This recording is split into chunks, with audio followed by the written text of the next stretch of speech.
Hello student, welcome to my channel math sir.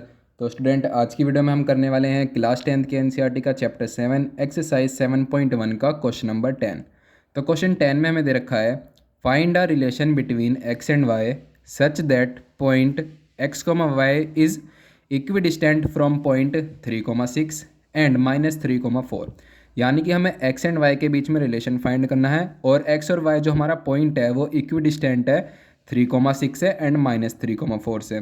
तो सबसे पहले हम क्या करेंगे, हम लेट कर लेंगे कि जो ये वाला पॉइंट है हमारा, ये हमारा पी पॉइंट है जिसके हमारे कोऑर्डिनेट्स हैं X comma Y and which is equidistant. ये इक्विडिस्टेंट है हमारे 3,6 से, इसको हमने ए पॉइंट लेट करा है एंड -3,4 से इसको हमने बी पॉइंट लेट करा है।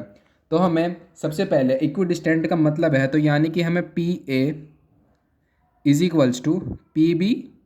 इस स्टेटमेंट से हमारा ये साबित हो जाता है ना कि P A is equals to P B है। तो सबसे पहले हमें एक्स और वाई की वैल्यूज़ ही निकालनी है इस क्वेश्चन में और उसी से ही हमारा रिलेशन इसका फाइंड हो जाएगा। तो P A is equals to P B निकालने के लिए हमें डिस्टेंस फॉर्मूला लगेगा इस क्वेश्चन में। तो सबसे पहले हम पी ए की वैल्यूज़ इधर साइड लिख लेते हैं एंड पी बी की वैल्यू इस साइड लिख लेते हैं ताकि हमें डिस्टेंस फॉर्मूला लगाने में ज़्यादा दिक्कत ना हो। तो पी की वैल्यू है हमारी X comma Y and A की वैल्यू है हमारी 3,6 is equals to P B की वैल्यू, पी की value X comma Y and B की वैल्यू -3,4। तो अब ये दोनों हमारे इक्वल है। अब इन दोनों में हम डिस्टेंस फार्मूला लगाएंगे और इधर भी हम डिस्टेंस फार्मूला लगा के इसको एक्स और वाई की वैल्यूज़ को निकालेंगे। तो डिस्टेंस फार्मूला होता है हमारा अंडर रूट में x2 - x1 का whole square plus y2 - y1 का होल स्क्वायर। तो सबसे पहले इस साइड हम डिस्टेंस फार्मूला लगाते हैं अंडर रूट x2 - x1 यानी 3 - x का होल स्क्वायर, 3 - x का होल स्क्वायर प्लस 6 - y का स्क्वायर। इस साइड हमने लगा लिया डिस्टेंस फार्मूला। अब इस साइड लगाते हैं तो इधर आएगा हमारा -3 - x का होल स्क्वायर प्लस 4 - y का होल स्क्वायर। तो अब देख सकते हैं कि यहाँ पर सभी में आइडेंटिटी बन रही है ए माइनस बी के होल स्क्वायर वाली। A minus B whole square की हमारी आइडेंटिटी होती है A square plus B square -2ab। ये हमारी आइडेंटिटी होती है। अब हम इन चारों में ये आइडेंटिटी लगाकर इसको सॉल्व करेंगे। तो सबसे पहले 3 - x के होल स्क्वायर में लगाते हैं अंडर रूट। अब देख सकते हैं कि ये इस साइड भी हमारा रूट है, इस साइड भी हमारा रूट है, ये तो हमारा कैंसिल हो गया। अब बस ये ब्रैकेट बचे हमारे, इनको सॉल्व करना है और एक्स और वाई को इक्वेट करना है। तो सबसे पहले हम 3 - x के होल स्क्वायर में आइडेंटिटी लगाते हैं। तो a का स्क्वायर यानी 3 का स्क्वायर 9 प्लस बी स्क्वायर यानी x का square plus x square -2ab। 2 a की वैल्यू हमारी 3 एंड b की वैल्यू इसका x का कोफिशिएंट 1, तो 2 3 जा 6x, तो -6x आ गया। इस वाले ब्रैकेट को सॉल्व करके आया हमारा 9 + x स्क्वायर -6x प्लस इसको सॉल्व करेंगे अब 6 का स्क्वायर 36 प्लस वाई स्क्वायर -2 6 जा 12y।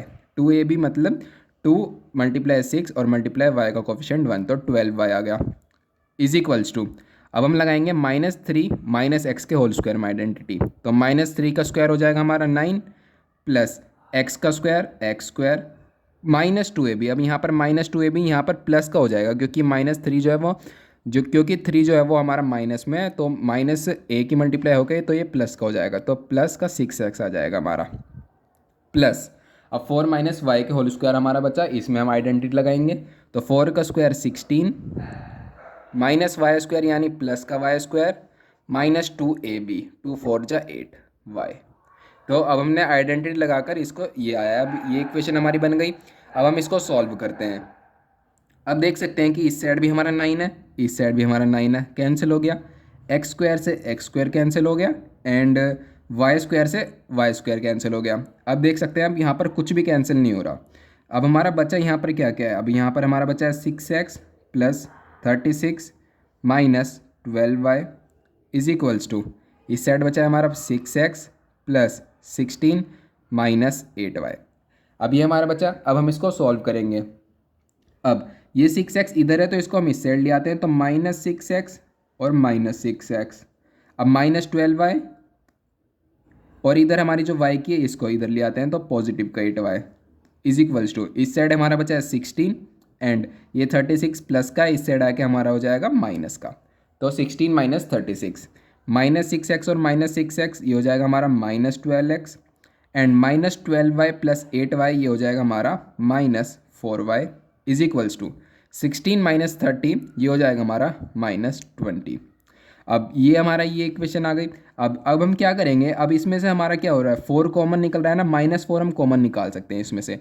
तो अगर हम -4 कॉमन निकालेंगे तो -12 जो है वो 4 से 3 पर कट रहा है, तो ये हो जाएगा हमारा प्लस का 3x, क्योंकि हमने माइनस भी बाहर कॉमन निकाला है, और प्लस y ये हमारा बचा इज इक्वल्स टू -20। अब यहाँ से हमने -4 कॉमन निकाला है, तो इसके साथ मल्टीप्लाई में 3x + y के साथ। अब ये -4 इस साइड आके डिवाइड में चला जाएगा, तो 3x + y is equals to -20 divide by -4।